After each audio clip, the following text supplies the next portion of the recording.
Assalamualaikum dan salam sejahtera. Hari ini saya akan menerangkan 5 perkakas yang ada di dalam bukti pertolongan cemas. Yang pertama, plasta steril. Plasta steril digunakan untuk menutup luka. Yang kedua, pembalut gulung. Pembalut gulung digunakan untuk membalut luka. Yang ketiga, plasta luka. Plasta luka digunakan untuk menutup luka yang kecil. Keempat, gunting. Gunting digunakan untuk memotong pembalut atau pita pelekat. Yang kelima, pin keselamatan digunakan untuk menetapkan pembalut supaya tidak mudah tertanggal. Semua perkakas ini penting untuk memberikan rawatan awal. Sekian, terima kasih. Baik, seterusnya saya akan membalut tangan mangsa menggunakan kain anduk.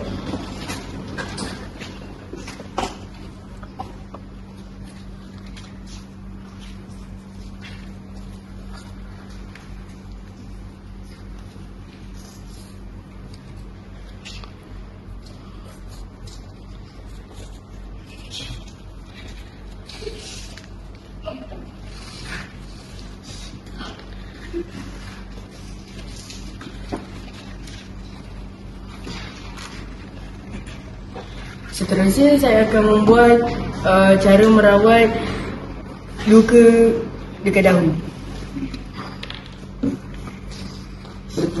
Pertama, masukkan ke dalam antiseptik, kemudian taruh di mangsa. Setelah itu, ambil pita pembedahan dan kasih steril.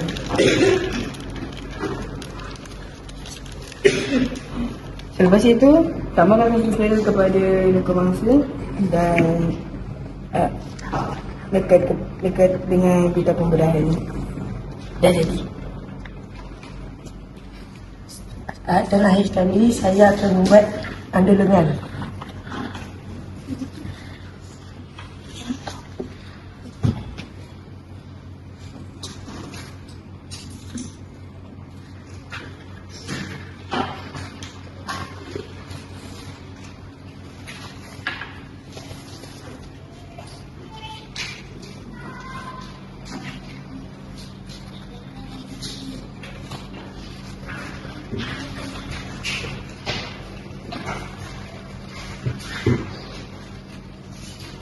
Itu saja daripada kami. Sekian, terima kasih.